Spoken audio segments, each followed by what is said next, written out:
The sterile scent of antiseptic filled Theodore's nostrils as he opened his eyes. Pain radiated through his ribs with every shallow breath, and the steady beeping of the heart monitor reminded him of where he was, a hospital room, cold and impersonal. He had barely begun to focus when Florence's voice cut through the haze. "Did you really think you could keep up with me?" she said, arms folded across her chest, her tone sharp and dismissive. Theodore's eyes shifted to her. She stood near the foot of his bed, not an ounce of concern on her face. The woman he thought he knew, the woman he had loved and supported, was now a stranger with cruel eyes and an unshaken air of superiority. Before he could respond, another voice spoke up. "Pathetic," Richard sneered as he leaned casually against the wall. His posture was relaxed, almost as if he were enjoying the scene. "You're laying there like a beaten dog, and yet you still don't get it." Theodore's gaze moved to Richard, his brother's business partner. The man looked amused, holding his phone in one hand and smirking as if the entire situation was some private joke. "What are you talking about?" Theodore's voice was hoarse, but it still carried a note of defiance. Richard stepped closer, pulling a chair and sitting beside the hospital bed, as if he were about to share a friendly secret. "Florence," he said, gesturing toward her, "has been a real team player. While you've been too busy running around playing the good husband, she's been making sure the investors stay happy." Theodore's jaw tightened, though he didn't respond. "You see," Richard continued, clearly savoring the moment, "this company isn't just about numbers. It's about relationships, Theodore. And your wife? Let's just say she's been building some very personal ones." Florence didn't even flinch. In fact, she chuckled softly, shaking her head like it was all some silly misunderstanding. "Shut up, Richard," Theodore said, his voice low but firm. "Or what?" Richard leaned forward, his smirk widening. "What are you going to do? You can't even get out of bed." The words stung, but Theodore refused to let them see him break. Richard reached into his coat pocket and pulled out a thick envelope. He dropped it unceremoniously onto Theodore's lap. The weight of it landed directly on his bruised ribs, sending a jolt of pain through his body. Theodore winced, but didn't move. "Go on," Richard said. "Open it." Theodore stared at the envelope for a moment before pulling it open with trembling hands. Inside were photos, dozens of them. Each one was worse than the last. Florence smiling, laughing, embracing men he recognized. Some of the men were colleagues. Others were investors he had met during board meetings. His breath hitched as he flipped through the stack. The betrayal was overwhelming, like a punch to the gut that wouldn't stop. "That's enough, Richard," Theodore muttered, throwing the photos onto the bed. Richard, undeterred, laughed. "I don't think you understand. These aren't just pictures. These are proof. Proof that your wife has been doing more than just attending investor meetings." He stood and began pacing. "Your brother, by the way, he says she's his favorite.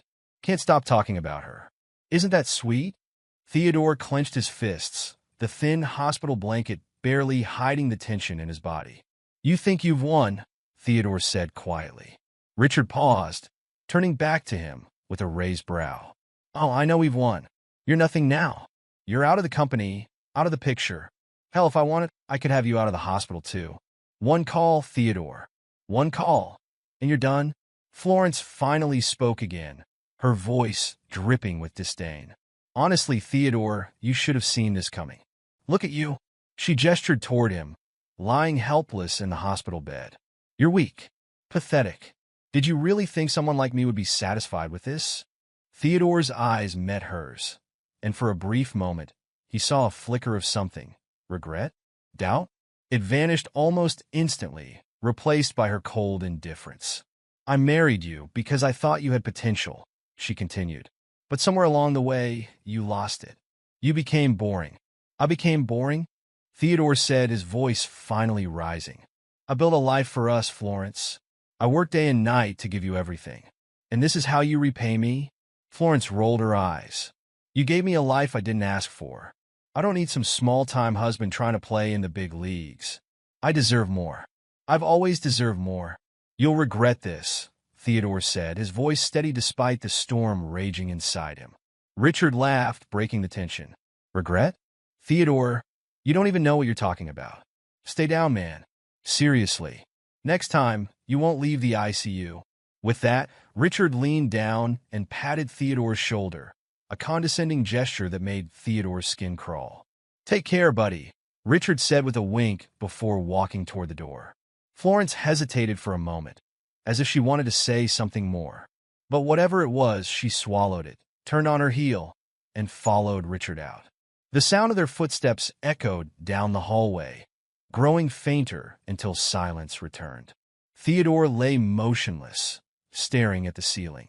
His mind raced with everything he had just heard, every betrayal laid bare. They thought he was broken. He closed his eyes, forcing his breathing to slow. His ribs ached, his body screamed for rest, but his mind was alive, sharper than it had been in months. I'm done with you, he whispered to the empty room. But you'll regret this. All of you will. The beeping of the monitors filled the silence, once more as Theodore began to plan. They thought they had won, but they had no idea who they were dealing with. This isn't over. The last few months of Theodore's life had been a slow unraveling, a tapestry of his carefully built world coming undone thread by thread. It all started with the late nights. Florence had always been ambitious. That was one of the things Theodore admired about her. But lately, her work commitments had gone from occasional late meetings to frequent disappearances that stretched long into the night. More deals coming through, she would say casually, brushing past him as she headed for the shower, the faint smell of expensive cologne clinging to her. It wasn't just the late nights. Theodore started noticing subtle changes in her demeanor, less patience, more disdain, as if his mere presence was an annoyance. He thought it was stress, perhaps even boredom in their marriage. But when Daniel, his brother, started acting strangely around him, Theodore's suspicions grew. One afternoon in the office, Daniel approached him. Theodore, we need to talk. Theodore looked up from his desk, eyebrows raised. What's up? Daniel hesitated. It's about the investors. They've been asking for, let's just say, extra assurances. Richard and I have been handling it. Extra assurances? Theodore frowned. What are you talking about? Just trust us, all right? It's under control, Daniel said before walking away, leaving Theodore with a gnawing feeling in his gut. Then there were Richard's cryptic comments during board meetings. You've got to be willing to make sacrifices, Theodore, Richard had said one day, leaning back in his chair with a smug grin. Sometimes you have to give a little to keep the big players happy. What kind of sacrifices? Theodore asked, narrowing his eyes. Richard chuckled, brushing off the question.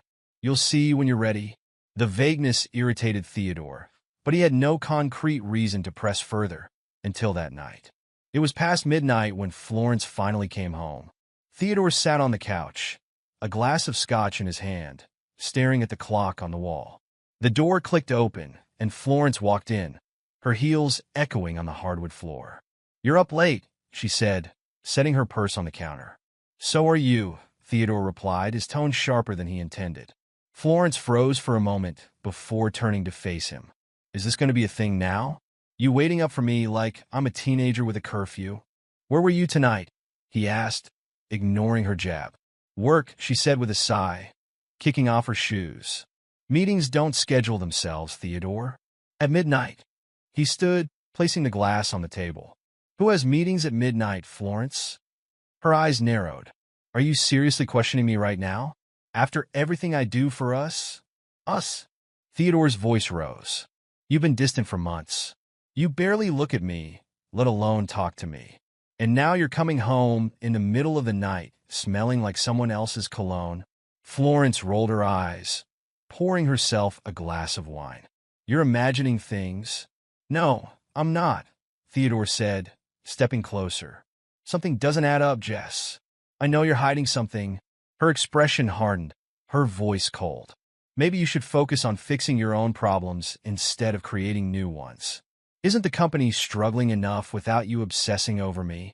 Theodore stared at her, stunned. She had never been so dismissive, so cruel. He wanted to press further, but her words had struck a nerve. The company was struggling, and he couldn't afford to lose focus.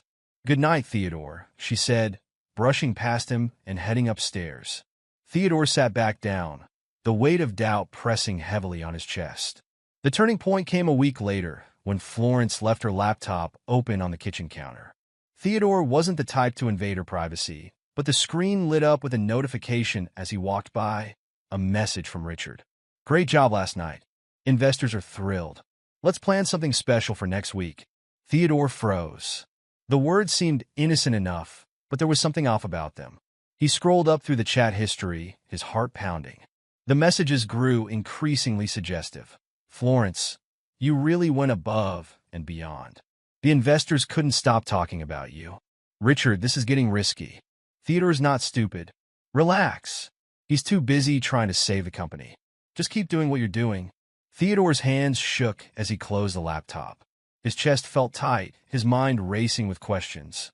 He needed answers. The next day, Theodore hired a private investigator.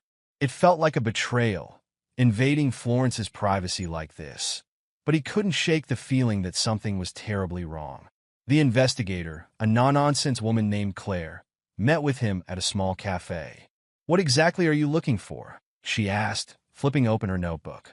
"I think my wife is cheating on me," Theodore said quietly, feeling the weight of the admission. "But it's more than that. There's something going on with my company, and I think she's involved." Claire nodded. "I'll need her schedule, recent activities, any contacts you suspect. The more details, the better." Over the next few weeks, Claire's reports trickled in. Each one was a punch to the gut. Florence wasn't just cheating. She was meeting with Richard, Daniel, and several key investors behind closed doors at exclusive hotels and private events. The photos were damning. Florence laughing with Richard, whispering in Daniel's ear, disappearing into rooms with men Theodore recognized from board meetings. The investigator also uncovered shady dealings within the company. Richard and Daniel had been leveraging Florence's relationships with the investors to secure deals, often at Theodore's expense. Theodore stared at the reports in disbelief, his hands trembling. Everything he had built, everything he had trusted, was crumbling around him. One evening, Claire handed Theodore a folder thicker than the rest. "This is the last piece," she said. Inside were videos, grainy but clear enough to confirm everything Theodore had feared. Florence wasn't just a participant. She was an active player in Richard and Daniel's schemes.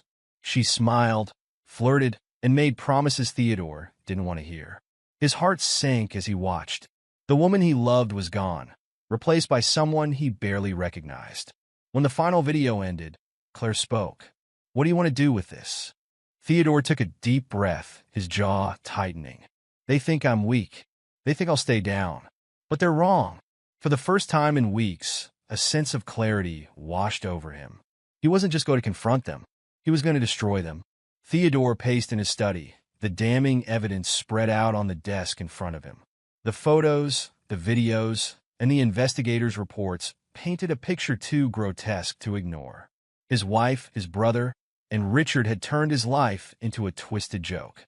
Betrayed wasn't a strong enough word. He felt gutted, humiliated. The anger burned in him like a firestorm. For days, he had stewed, running scenarios in his head. Confront them? Expose them? But the thought of Florence's cold smirk and Daniel's patronizing tone made his blood boil. Finally, he picked up the phone and dialed Daniel. "We need to talk," Theodore said, his voice taut. "Oh, now you want to talk?" Daniel replied, his tone dripping with mockery. "Shouldn't you be licking your wounds or something?" "Enough," Theodore snapped. "Meet me at the office tomorrow. Noon." There was a pause before Daniel responded. "Fine, but don't waste my time." Theodore arrived early, his heart pounding as he stepped into the sleek conference room of their shared office building. The walls of glass reflected the skyline, the city sprawling below him, a city that had once felt like his domain, but now seemed foreign and unwelcoming. Daniel arrived shortly after, sauntering in like he owned the place. He wore his signature grin, the same one that used to mean brotherly affection, but now felt like a mask for something sinister. "All right, little brother," Daniel said, tossing his blazer onto a chair and sitting across from Theodore. "What's so urgent?" Theodore didn't waste time. He slid a folder across the table. "Look at it," Theodore said coldly. Daniel's grin faltered slightly as he opened the folder. His eyes scanned the contents, the smile replaced by a flicker of annoyance. "You've been busy," Daniel said, closing the folder and leaning back in his chair. Busy uncovering your lies, Theodore shot back. You've been using my wife, my life, as part of your schemes. What the hell is wrong with you? Daniel shrugged, unbothered. You had one job, Theodore. Run the business and stay out of the way. Stay out of the way. Theodore's voice rose. While you turn my wife into a bargaining chip? Daniel smirked, his calm demeanor only fueling Theodore's rage. She's more than willing, Theodore. Don't act like she's some innocent victim. Honestly, she seems happier without you. Theodore clenched his fists, barely holding himself back. You think this is a game? You think you could just walk all over me, and I'll let it slide? Daniel laughed, a sharp, mocking sound. Let it slide? Oh, Theodore, you've already lost. You just don't know it yet. Before Theodore could respond, the conference room door swung open. Richard walked in, flanked by two large men Theodore didn't recognize. The tension in the room skyrocketed. Well, isn't this cozy? Richard said, grinning as he surveyed the scene. Family reunion? Theodore stood, glaring at him. This doesn't concern you, Richard. Leave? Oh, I think it does, Richard replied, leaning casually against the doorframe. You've been digging into things you shouldn't, Theodore. You're making a mess of something that's working just fine. Theodore's eyes flicked to the two men standing behind Richard. Their presence wasn't casual. They were here for a reason. You brought muscle? Theodore asked, his voice dripping with disdain. Richard shrugged. Insurance. You've been a bit unpredictable lately. You're a coward, Theodore spat. Richard's grin widened. Maybe, but I'm a coward who knows how to win. The air grew heavier, the silence crackling with unspoken threats. Theodore's fists tightened at his sides. This ends now, Theodore said, his voice firm. I'm taking everything to the board. The investors, the deals, the blackmail, it all comes out. Daniel snorted. You think the board cares? They're the ones benefiting from all this. Richard stepped forward, his tone turning icy. Listen, Theodore. You've been a thorn in my side for months, and I'm tired of it. Walk away. Take whatever dignity you have left and disappear. Otherwise what? Theodore challenged, stepping closer. Richard snapped his fingers. The two men behind him moved swiftly, stepping forward with menacing intent. Theodore barely had time to react before the first punch landed squarely in his stomach, doubling him over. The second man grabbed him by the collar and slammed him against the wall. Pain exploded through his ribs as he gasped for air. Stay down, Theodore, Richard said, his voice calm and detached. Theodore struggled, his vision blurring as another blow connected with his jaw. Blood filled his mouth, the metallic taste sharp and nauseating. You're out of your depth, Daniel added, his tone almost pitying. You always have been. Theodore managed to push one of the men off him, but the effort was short-lived. The second man grabbed him by the neck, pinning him to the table. You've got heart. I'll give you that, Richard said, crouching beside him. But heart doesn't win games like this. Power does. And you? You got none. Theodore's breaths came in ragged gasps as the men finally released him, letting him crumple to the floor. He tried to push himself up, but his body refused to cooperate. Richard crouched beside him, dropping a stack of photos onto the floor. Consider this a warning, Richard said, his tone mocking. Next time, we won't stop at a few broken ribs. Theodore's eyes flicked to the photos, images of Florence with various men, including Richard and Daniel. Each one felt like a dagger to the chest. You think you're tough? Richard continued. You think you could take us down? You're nothing, Theodore. Nothing. Daniel stood over him, shaking his head. Walk away, little brother. It's your only chance. Theodore glared up at them, his body screaming in protest. You'll regret this, he managed to choke out. Richard chuckled, standing. I doubt it. But you? You should get comfortable down there. That's where you belong. The group walked out, their footsteps echoing in the empty room. Theodore lay there, bloodied and broken, staring at the ceiling. Despite the pain, his mind raced. They thought they had won. They thought they had broken him. This isn't over, he thought, his jaw tightening. Not by a long shot. Theodore stared at the ceiling of his hospital room, the beeping of the machines around him echoing the rhythm of his thoughts. His body was battered, But his mind was sharper than ever. The humiliation, the pain, the betrayal, they were fuel now. He wasn't going to wallow in defeat. No, he was going to rise, and when he did, he'd make sure everyone who had crossed him paid in full. The first step was severing the dead weight. Florence sat in their living room, scrolling through her phone when Theodore entered the house, his movements slow but purposeful. The sight of him bruised and still walking with a limp didn't even make her flinch. "You're back," she said casually, not bothering to look up. "Don't get comfortable," Theodore said, his voice colder than she'd ever heard it. Florence finally glanced up, her brow furrowing. "What's that supposed to mean?" "It means I'm done," Theodore replied, dropping a manila envelope onto the coffee table. "Divorce papers. Sign them." Florence's lips curled into a smirk, her usual arrogance on full display. "You think you can just throw me out like that? You won't survive without me, Theodore. You can barely run your company as it is." Theodore leaned forward, locking eyes with her. "The company doesn't matter anymore. You don't matter anymore. Sign the papers, or I'll make sure this gets uglier than you can handle." She hesitated for the first time, the confidence faltering just slightly. "You wouldn't try me?" Florence glared at him, but grabbed a pen and scribbled her signature. "You'll regret this," she hissed. Theodore snatched the papers, turned, and walked out. "Not as much as you will." A week later, Theodore sat across from Vanessa Crane in her high-rise office. The lawyer was known for her ruthless tactics and her ability to dismantle corporate empires brick by brick. Her reputation wasn't built on mercy, and that was exactly why Theodore had chosen her. Vanessa leaned back in her chair, flipping through the file Theodore had handed her. "This is good," she said, her voice calm but sharp. "Fraud, embezzlement, tax evasion, these guys have been busy. They've also been using my wife to secure deals," Theodore added, his jaw tightening. Vanessa raised an eyebrow. "Messy, but useful." She closed the file and looked at him. "You've got nothing to lose, Theodore, so let's burn it all down." The first move was gathering evidence. Theodore spent weeks going through old records, emails, and documents. Every late-night meeting, every suspicious transaction, it all came together like pieces of a puzzle. Vanessa's team worked tirelessly, digging up even more dirt. "Here," Vanessa said one afternoon, sliding a folder across the table. "We've got proof that Richard's been skimming from the investors' funds. And Daniel? He's been laundering money through a shell company."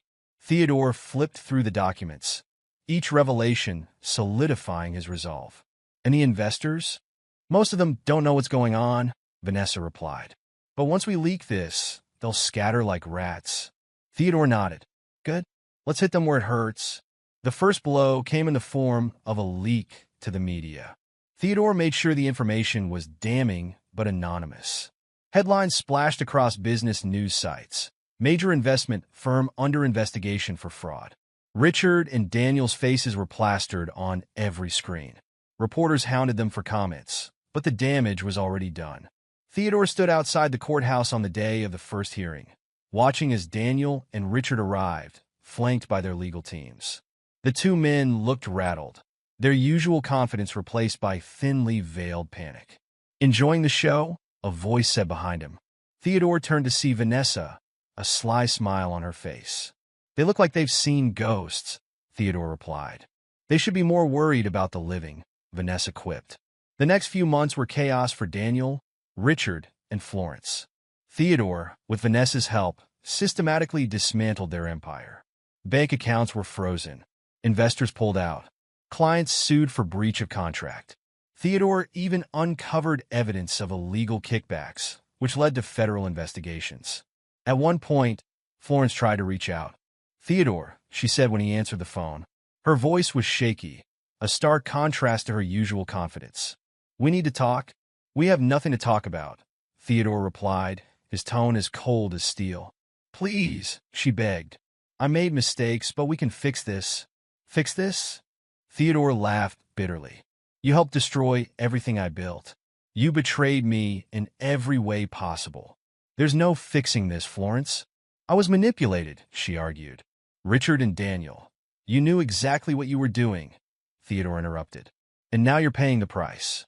Goodbye, Florence." He hung up, feeling no remorse. The day the company officially filed for bankruptcy, Theodore sat in his new office, overlooking the city. He had moved on to a different venture, one entirely separate from the toxic legacy of his past.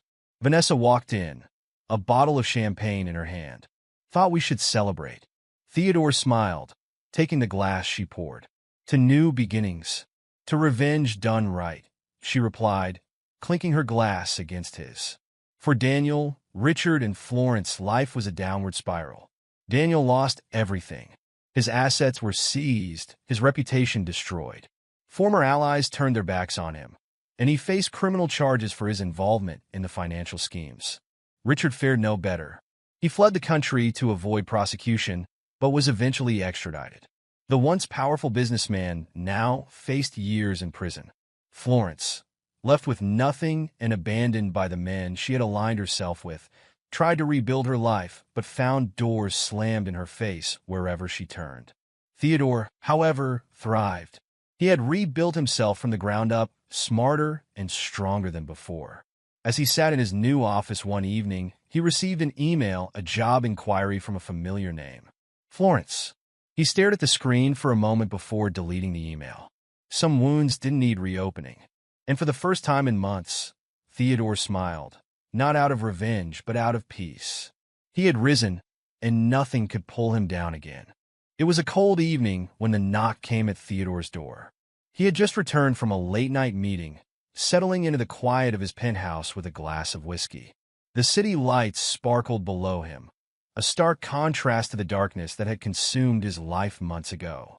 The knock came again, louder this time. Theodore frowned, setting his glass down.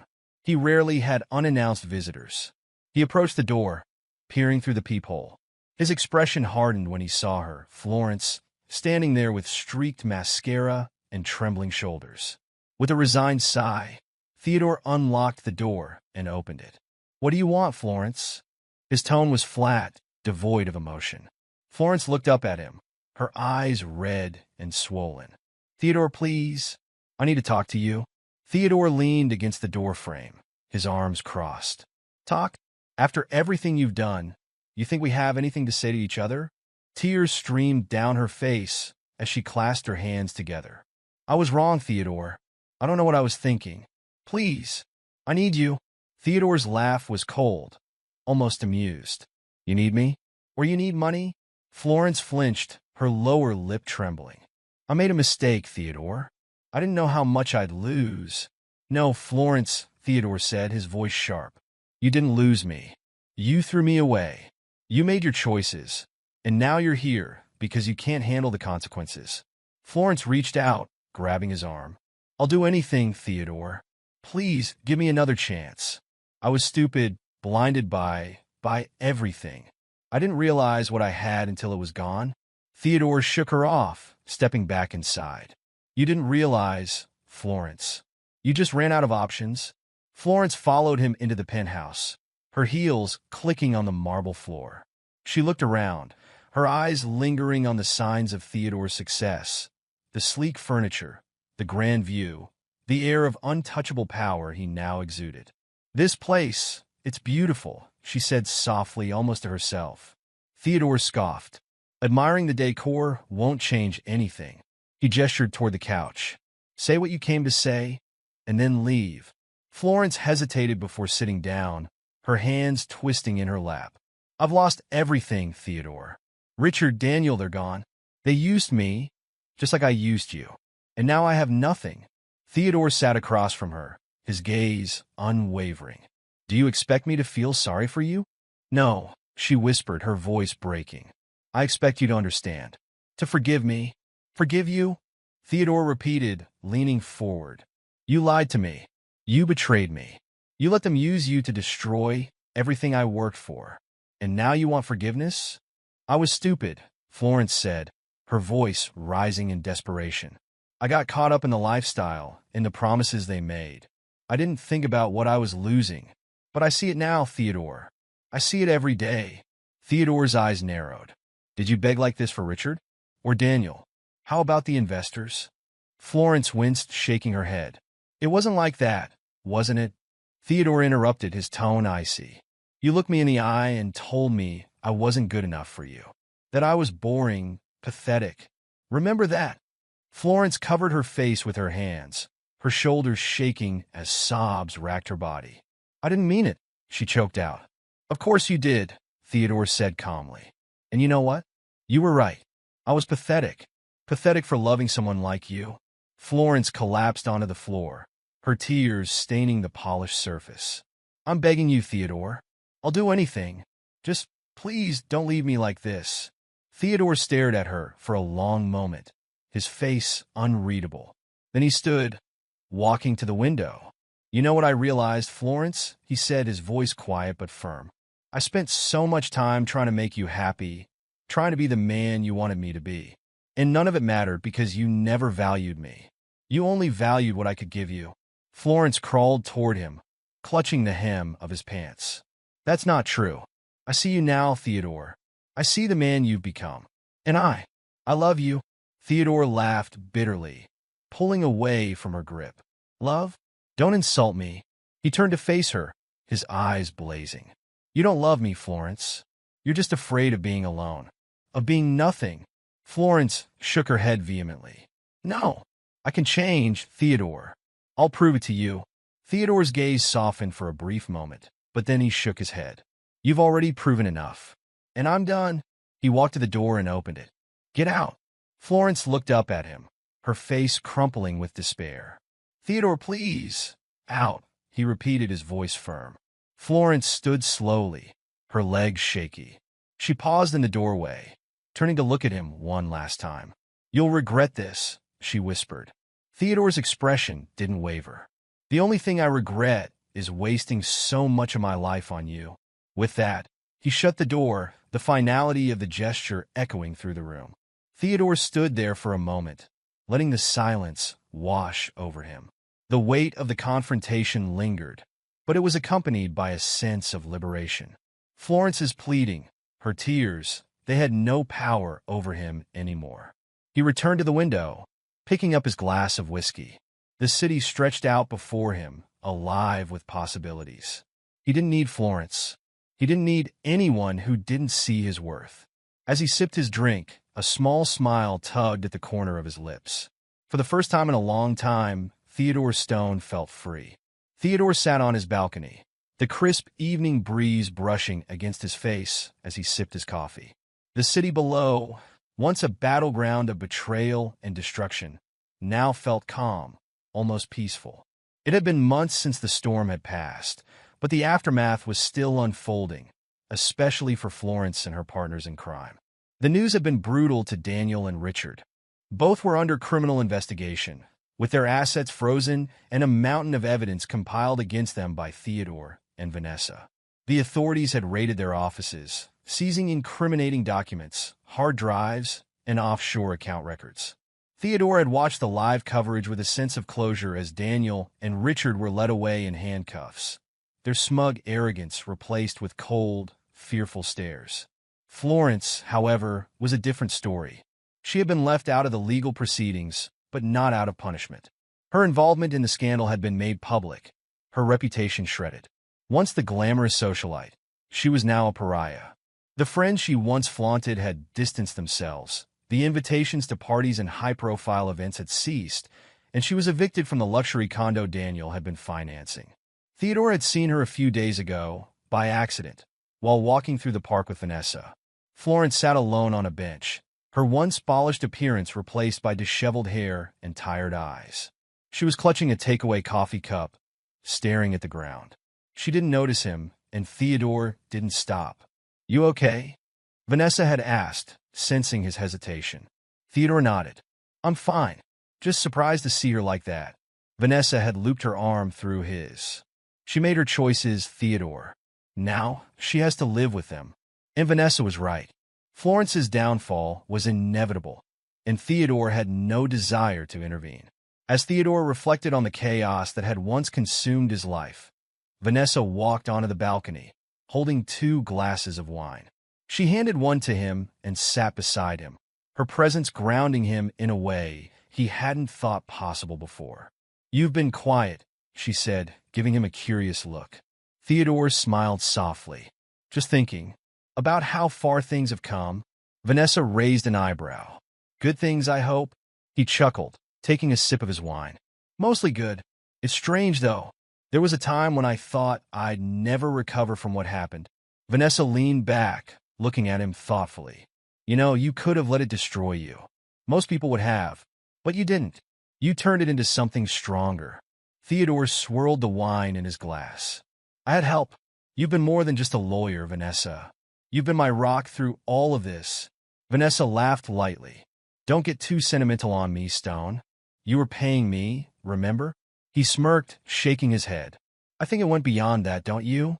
She smiled but didn't say anything, her silence speaking volumes.